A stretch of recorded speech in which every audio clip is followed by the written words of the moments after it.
I think I may have got it. Waiting Yeah, for it to finish processing. I see the notification.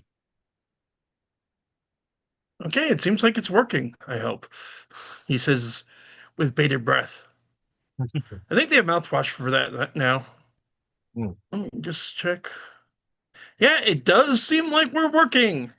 Good evening, ladies and gentlemen. Welcome tonight to a two-part paranormal encyclopedia.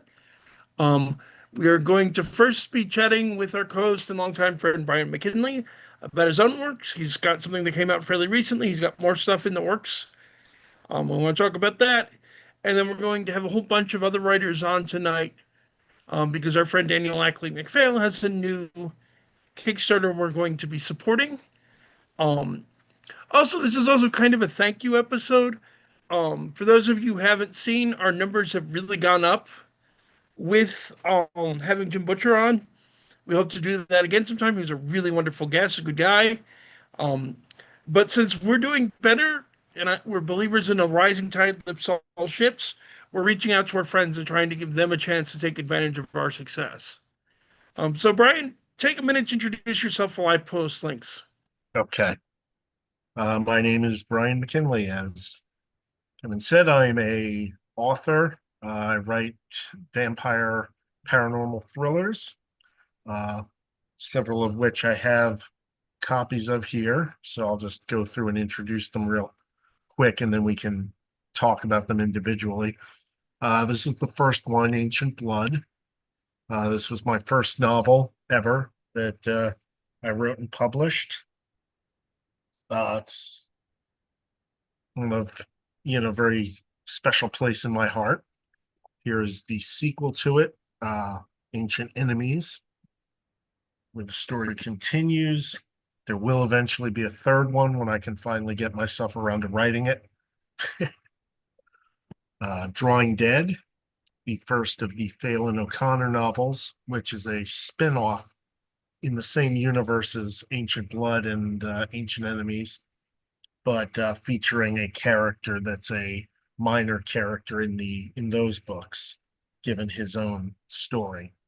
And finally, the newest one, Dead Money, the second Phelan O'Connor novel. All of these are available on Amazon in various formats, including now audiobook for all four of them. So yeah, Your timing is spectacular. I just finished the last post as you were wrapping that up.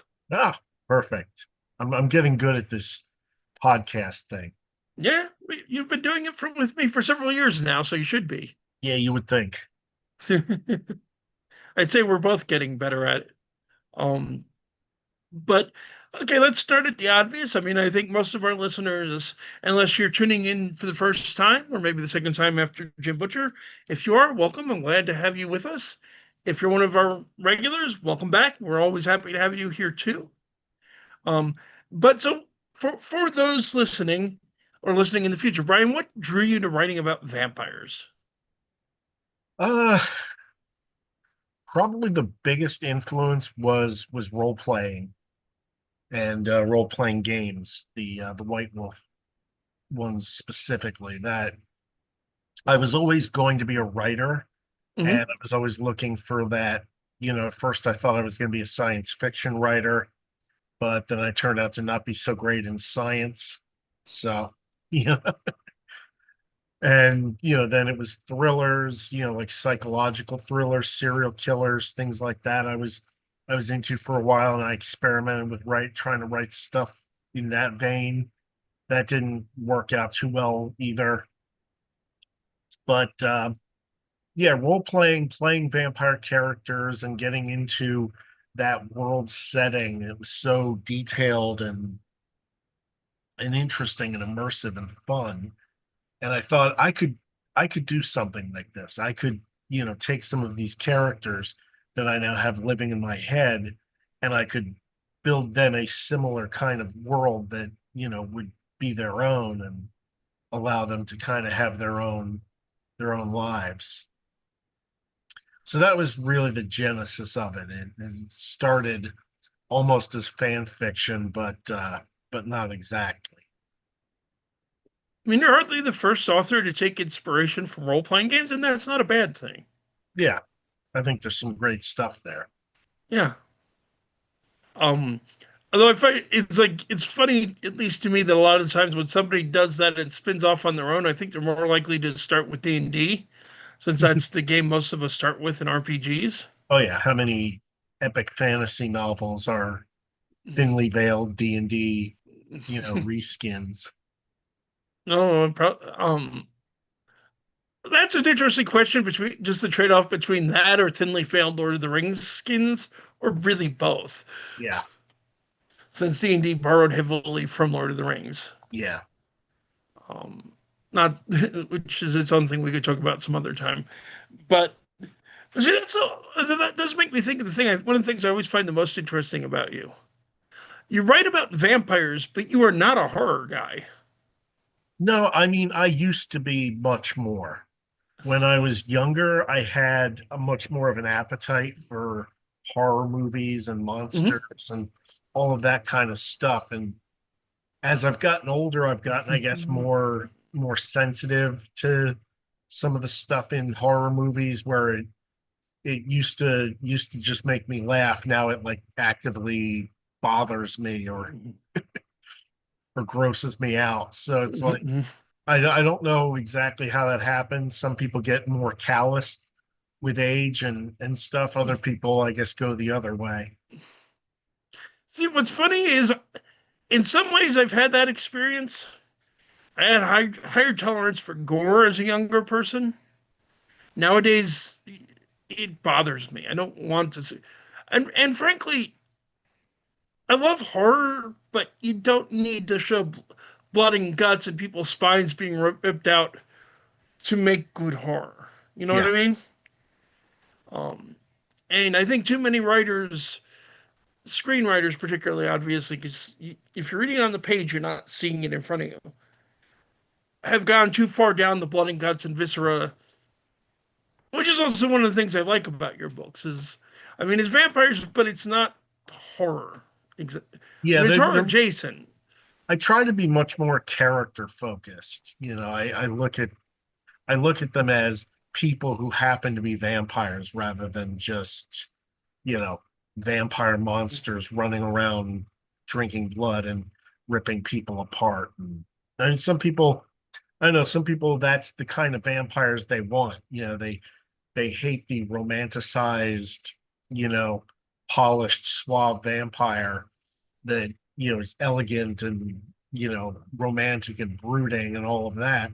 They want, a shark in human form running around, just slaughtering people. To me, I don't find that interesting. I just to me, there's nothing different there than it might as well be, a werewolf or some other, an abominable snowman or something, some other mindless creature. It's like why make it a vampire that looks like us if it's just gonna be, something else.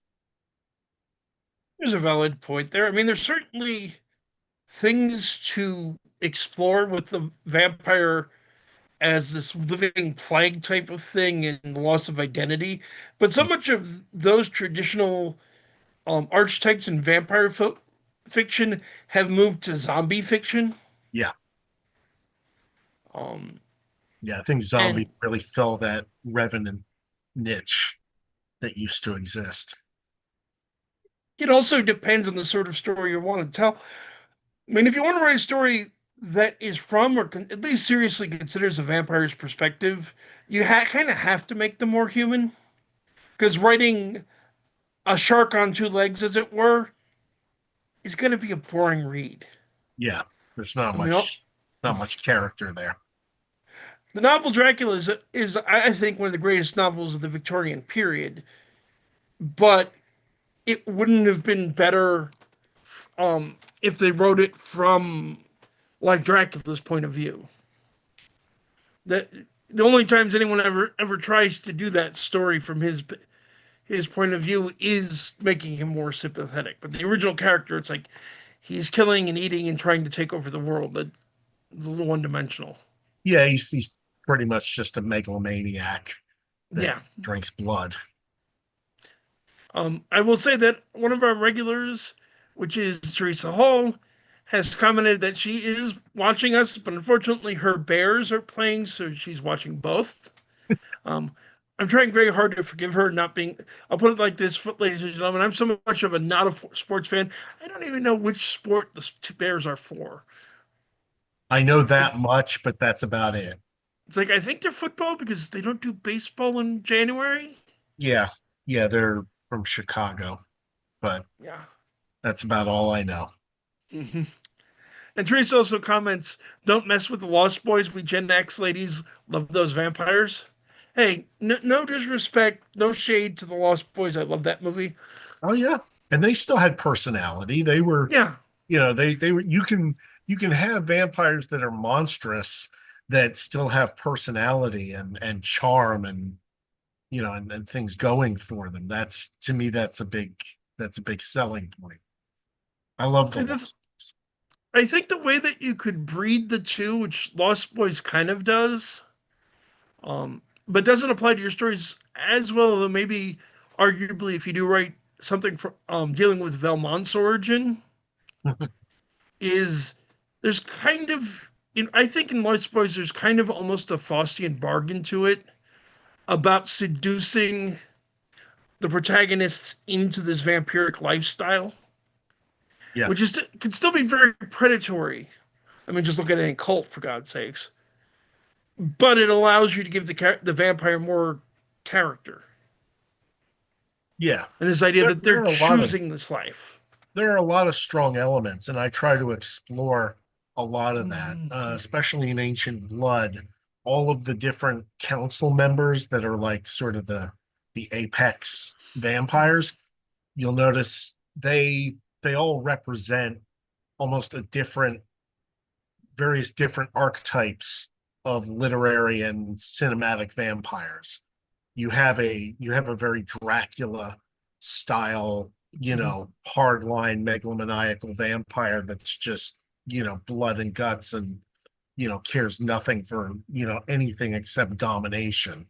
You've got Valmont, who is the rapist, vampire that is all about coercion and sexuality and seduction and all of that. There's a lot of different archetypes at play there. So I try to explore that a little bit in my writing and have fun with the history of the vampires in literature. Which is a lot of fun. I mean, I definitely, having read at least some of your books, I'm embarrassed to say I need to catch up. I would recommend all of them to folks. Um, Ancient Blood is very good. I've read some of Ancient Enemies and enjoyed it so far. I'm working right now on Drawing Dead, um, which I think has one of the most recognizable pitch concepts and just gangster vampires. Yeah. That's my best like sort of high concept book there. I can tell people, gangster vampires in the 1930s and it boom. You've It's you've got the appeal of it right there. like you had people at gangster, and Yeah. if you didn't have them, then you had them at vampires.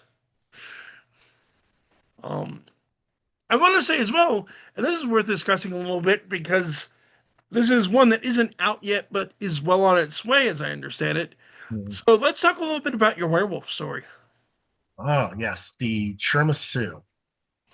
That is where I finally introduced werewolves into my vampire world, and they are a group of sort of remnants of a largely dead culture and people that have been hunted almost to extinction and are now trying to turn that around a little bit and going around and hunting the vampires, taking down cities and their society and stuff. Which seems to fit nicely into that colonialism type of aesthetic you have with the vampires. Yeah. Yeah, there's very much there's a lot of satirical overlay of the hegemony and it's it's very much a Western imperialist kind of archetype or vibe. And so the marginalized and persecuted people that have been pushed out of the way, they're now represented a little bit in their struggle by the werewolves. Which makes sense. And certainly, as certain RPGs I could think of, certainly depict werewolves as kind of Native American esque. Yeah, well, I mean, they're one of the many cultures that had very strong shape-shifting folklore that wasn't. I didn't want to do the standard guy gets bit, guy turns into, a raving monster every month during the full moon, and there's the story or some variation on that.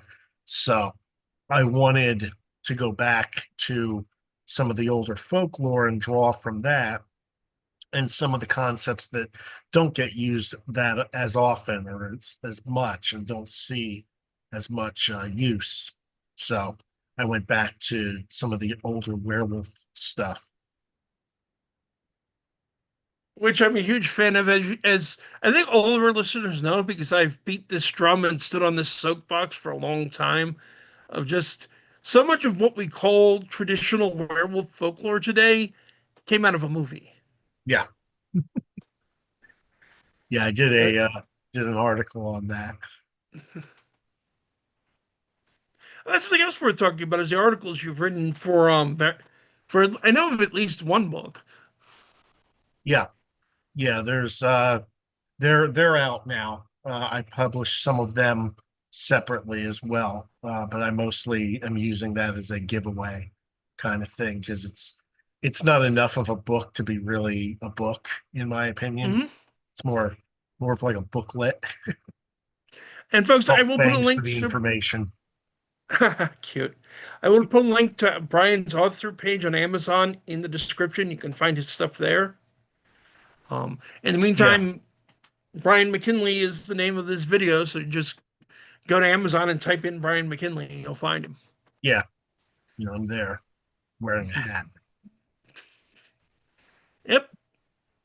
Yeah, I did a lot of articles. Most of those articles originally were published on horroraddicts.net, which is a cool website for anybody that's interested in horror movies, horror literature, topics related. Didn't some of them get published as well? Yeah, yeah. That organization put out a book, The Horror Addict's Guide to Life. I'm in volume two, my articles. But it's also just kind of the fascinating thing I'm thinking about now that I know you have had contact with, and through you, I've had some contact with the vampire subculture that's risen up in kind of in the wake of Anne Rice. Yeah, yeah, that's probably one of the bigger influences, although the it kind of grew out of the goth music subculture as well. There's True, a but I don't. I'm sorry. Go ahead. No, I was just saying there's a lot of overlap that and with some of the kink, communities. Granted, I'm just thinking particularly Dr. Catherine Ramsland's book on the vampire subculture, Very good and book. maybe it's her bias having written a bunch of things related to Anne Rice, but she definitely talks about a very strong Anne Rice influence over the culture. Hmm. I seem to recall either in the book or when I got to interview her back in Lou Gentili days, because she was actually a friend of Lou's. Yeah. Yeah, they worked together on ghost hunts because she's done that as well as the vampire thing. Um, but on her commenting that a lot of the vampires she met in the subculture didn't had never read Dracula, for example. Yeah. It's kind of that sad comment on modern, literacy where, so many things that we think of as just seminal are unknown to the young people of today. Hell, there's probably a lot of people in the vampire subculture now who have never read Anne Rice because she's, of the previous generation, and now they're reading romantasy or various This is as spicy long as they're not going by vampire. Twilight. Some of them are, some of them sadly, as much as we don't love that particular series, it did get a lot of kids interested in the idea and into reading and into vampires and all And that. bored middle-aged housewives as well. Yeah, hopefully they branched off into other things and read more widely afterwards. Rice, Stoker. I get. I mean, I get the whole. It's good that people are reading. I won't say otherwise, as tempted as I might be by sparkly vampires. Um, and certainly I get, as well. I'm not a fan of hers. I get the appeal of Anne Rice. I will grant Anne Rice fans that I don't like her work. I'm never gonna like her work, but I can understand why people get into it. But to get that into a genre and miss the seminal classic that is Dracula is just strange to me. I mean, I could get overlooking Carmilla or The Vampire by John Polidori. Yeah, No those are hard to disrespect come to by. you not as much now because of the fact we live in a world of public domain and you can find almost everything on the internet if you look for it. Yeah, But there's still, it's like the language is a little out of date. Neither of the books were wildly successful in their own times. They're certainly not well known now. But it's like Dracula. Come on, people. You he is the most adapted fictional character in history. yeah. I think that might be part of it though. A lot of people probably grew up and they figure I've seen the movie. I don't need to necessarily go and read the book, especially once they start reading it and they see the language and it becomes kind of like I can't get into this. This is too old fashioned. It's an excellent book, but again, I can see that. I mean, the languages are the expository nature of the novel is a little weird. Which, if you haven't read the novel or otherwise don't know what I mean, expository is the fancy pants way of saying it's a series of letters. Oh no, that's epistolatory. Oh, epistolatory. I'm sorry. Expository is just yeah, Yeah, I meant dumping information. epistolatory. Brian is correct. I am wrong. Um, but that's a little weird to contend with. It's not a bad format, but it's not one people use very often. No, although there have been attempts to do modern versions of it where entire books are done as series of emails or text message chains. Like I've heard of all kinds of gimmicks being used to tell stories in new ways that aren't actually as new as people think.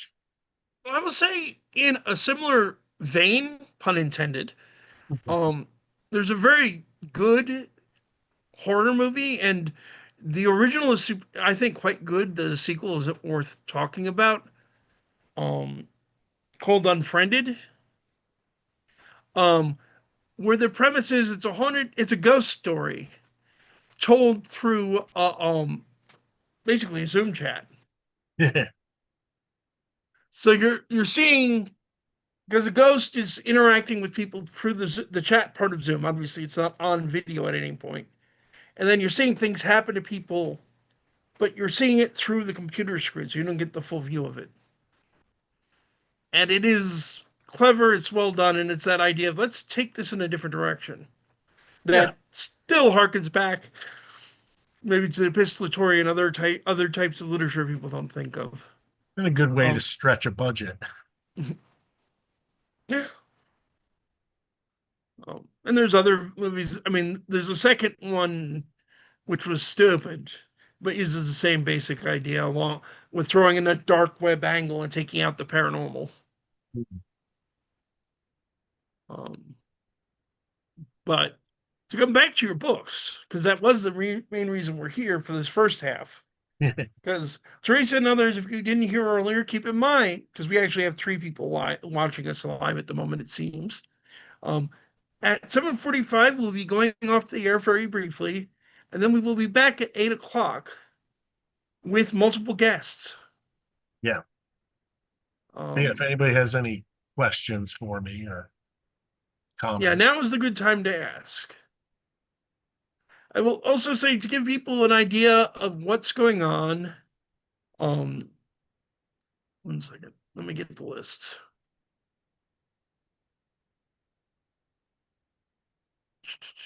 So tonight we're going to have Christine Norris, Jessica Lucci, David Lee Summers, Daniel Ackley McPhail, and Doc Coleman on. And then next Sunday we have EF Deal, John L. French, Aaron Rosenberg, Keith R.A. Candido, Hildy Silverman, and then once again we're having Daniel on. They have a collection of short stories coming out soon and a Kickstarter attached to it. So we'll be having them all on to talk about that and promote that to try to give them a hand as we usually do. We are also reaching out to other old guests, working on getting some familiar faces. We're working on getting some new faces as well. Um, we're doing kind of well at the moment, particularly for us. So we kind of want to share the love, which is also why we decided to start with talking about Brian. Next week we will not be doing a double show, but barring me, one of us scheduling a guest, the week after that, we're probably going to do a little bit of a back to basics, and I'm going to reintroduce myself for any new victims we've got. It's been a few years since we've kind of done that. But since I usually lead with that, and again, because I want to promote his books, because he's a great writer, and I've never met a writer that couldn't use more readers. Would you agree with that assessment, Brian? Yeah, especially. I don't Yeah, get a lot. I would love to have more readers. and the books are, I mean, the books aren't expensive, they're hard. They're not hard to find. Yeah, no, they're all available on Amazon. Yep. And so go buy stuff. You can open another window and buy his books while still watching us. We don't mind, I promise. So, Teresa or Serenity or whoever the mysterious third person is, does anybody got a question for Brian? It's hard for me to do this with you, particularly just because we've known each other a long time. Yeah, you kind of know a lot of the answers, but I guess Uh, you could try to ask a few questions that you think the audience might want the answers to. okay, so we do have a question. Oh, great. Teresa Hall asks Brian, have you thought about writing about witches? I have actually. I'm thinking about bringing them in some form into the stories. My hesitation there is in a similar. I had a similar worry regarding the folklore elements of Tiramisu. Witchcraft is so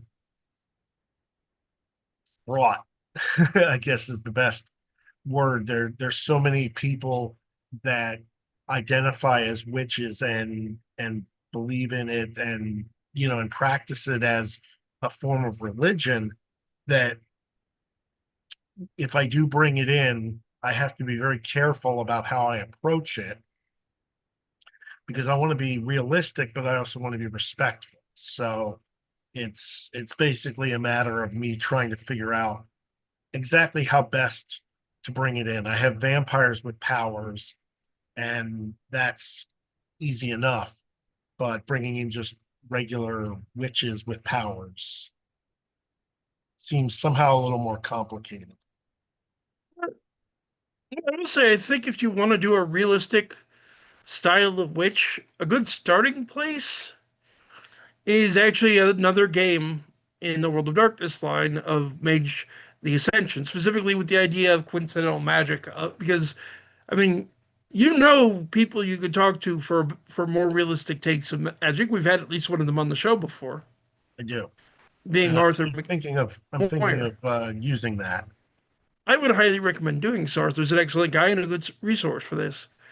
Um, but most magic practitioners that I know, and I'm hardly an expert, see it, and I actually come to think of it. I know other people you could talk to, just because nothing, no disrespect at all to Arthur, but it's good to get more than one perspective, as I'm sure you'd agree. Yeah, Um, that's particularly with witchcraft, which isn't really what Arthur does. He's certainly not practicing that religion per se. So, but my point being, magic tends to seem to be more about manipulating odds mm. and more subtle. I mean, I've never met a magician of any stripe that claimed they could throw a fireball, for example. That's probably where the way I would approach it is like the idea of manipulating chance, making certain things more probable than they would naturally be. You could also consider just look at the history of magic as it's been practiced and seen throughout the world. Is there is a reality of a lot of what people used to call magic really is more modern science that they Yeah. didn't really understand yet. I mean, as I've seen books point out before, you know, performing a dance at midnight in a field and then slitting the throat of a sacrificial bird to spread the blood out over the fields to encourage the crops to grow. Chemically speaking, isn't that different from throwing fertilizer on the field? You know, it's just a few more steps. Teresa says, definitely, I practice, but a traditional style handed down through her Scottish side, not Wicca or anything like that. More the root medicine working with elements of nature.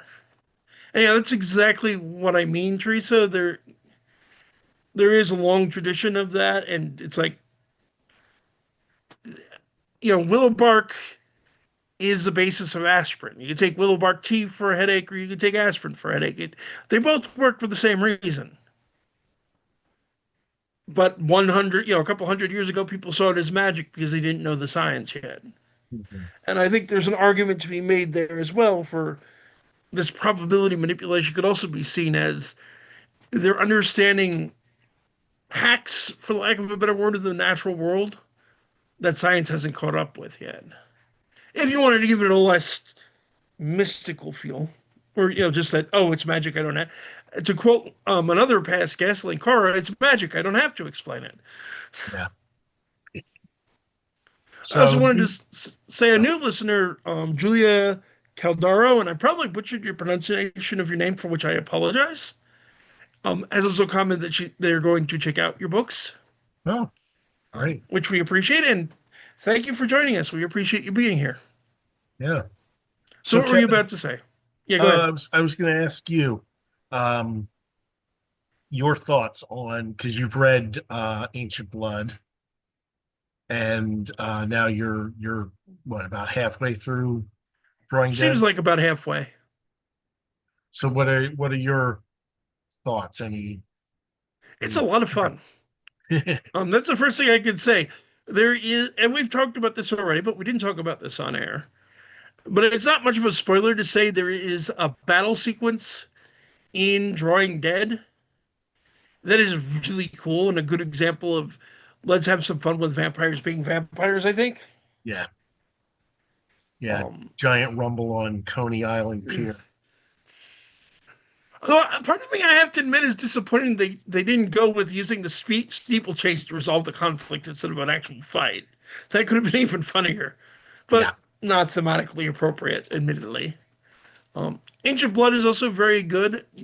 Um, as someone who's played a lot of Vampire the Masquerade over the years, I can hear, as I've heard it said before of D&D based books, I can hear the clatter of dice between the pages from time to time. And that, I don't mean that as an insult. I mean, I think people who are fans of Vampire will probably enjoy the books. And if you've never, but on the other hand, if you've never heard of Vampire the Masquerade, you're not going to be lost.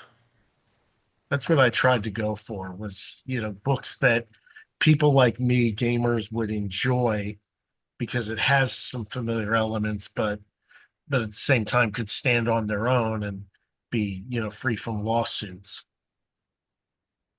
Free from lawsuits is always a good thing. Yeah, Well, I think also there's a lot of value in the idea of you want to write your own thing. You don't want to just copy somebody else's, exactly. especially with something like Masquerade, which has such a voluminous pile of lore already out. And so much And it's like you're gonna piss somebody off because that isn't who's running New York at the moment or whatever. yeah, exactly. Um, I'd say the vampires, and knowing that you, this isn't surprising, but readers, first time readers who don't know you may be, the vampires definitely give kind of a mafia feel, even in Ancient Blood. Just not ancient, is it mafia or like multinational businessman, but that idea of a board. They're a little bit vampire Illuminati. That's Yeah. it's kind of the conceit. You know, it's the ultimate secret society of immortals pulling strings. Which is a popular idea and it's been done with vampires more than once, not the least of which being Vampire the Masquerade has those elements. But again, I think there's something there that people who are into that kind of secret society. I mean, I have a long mostly hate relationship with secret societies, mostly because most of them are so well. It's like people make so many rumors about the Masons. It's like they're the least secret society you can think of. They have public meeting houses, and you can go by and take tours. That's not very secret. You Yeah, know, the mafia, especially the old school mafia, where you never talk about it. You killed somebody who knows too much, is a lot more secretive than modern secret societies. I yeah. mean, the Illuminati. I hate to say it, folks, because I know a lot of people who are convinced it's still out there running the world. The Illuminati was an anti-Catholic Enlightenment society that didn't make it out of the 18th century. Yeah. It's just a fun sounding name that people love to invoke.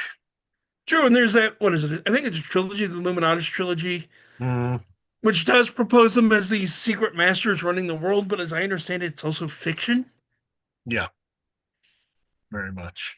I mean, not to say that very rich people don't have a lot of power and influence in our world and society, but they aren't all that secret about it. Well, that's the problem is, yeah, there's no secret society anymore. It's all right out in the open. You know, the richest men in the world very clearly Yeah, buy and sell nations and rig elections and do anything that they feel like doing. by themselves pardons. Yeah. So yeah, it's no longer secret. I think my books unfortunately are a little behind the times in some instances, Wait, there you go. Book three: The Vampires Go Public. Now everybody knows they're running the world. and no one cares. It's like, They come well, out they're no worse openly, than no the one other believes it. blood-sucking monsters that run things. Yeah, no one believes it. There you go. And funny enough, I've seen this happen.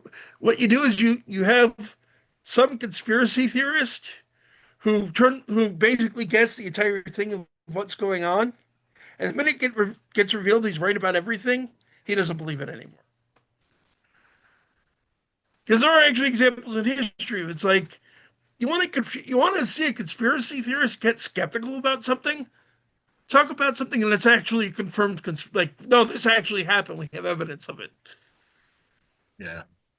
It's that it's the grounded things like Project Paper or Operation rather Paperclip or the things that went into various assassinations. Because yeah, you know, was it a grand conspiracy? No. Was there a conspiracy behind the assassination of, say, Abraham Lincoln? Yeah, we know for a fact there was. Yeah. It's like we know who else were trying to kill. We know who was involved. We hanged several of them. Yeah. Teresa all commenting that would be interesting. I would probably trust them more. Yeah, I think I trust vampires more than the current Trust the global vampire elites. overlords. They bring a lot more like historical legitimacy and knowledge and wisdom to the It's like table. Yeah, conservatives are talking about bringing back the good old days, but this vampire was here for the revolution. He knows what those days were really like Yeah, that he's trying to exactly. bring us back to. Living embodiment of the good old days. Yeah, exactly. I could do that. I do should do almost a comedic satire of my own work. Just do I the Mad Magazine version of my own story. think it'd be, even only done as a one off, I think it could be fun. Yeah, Plenty of serious writers have written goofy one offs. I mean, there's a great story in the first short story collection of the Dresden Files called Harry's Day Off that yeah. is not taking itself at all seriously. It's a And good it's a story. great story. But we're just starting to come up on 7:45. Is there anything more you want to add or share? Um, well, like I said, Dead Money, the audiobook has just come out within like a couple of days. So that's they're all narrated and read by the same voice actor, a guy named Brian Rollins, who is very talented. I would Uh, agree, having listened to his voice. yeah, and yeah, if people, the one question I often get is where should I start? Like which book should I start with? I would say you can start with either Ancient Blood or Drawing Dead. Either one of those is totally a legitimate starting place. You won't get lost with either one. There's also a short story collection called Drawing Blood that is new. If anybody wants to, if you're a fan of short stories and you want to dip your toe in to the world without committing to a full book, just get a variety of the kind of characters that are available. And that's actually an excellent idea. I think short stories are, well, I mean, they're short, they're easier to digest, Yeah, and gives you an self-contained. idea. Oh, this is really good. I want to read more, or this isn't my cup of tea. Yeah. Though I think a lot of our listeners would enjoy them, having read the books and knowing the sort of people that listen. Um, but okay, folks, that is going to do it for now. It is currently 7:45. We're about to go off air for the next 15 minutes or so while I set up for our next group of guests. So tune back in 8 p.m. Eastern Standard Time, right here, same bat time, same bat channel, when we'll be talking to a whole bunch of other wonderful people. Um, until that, see you soon.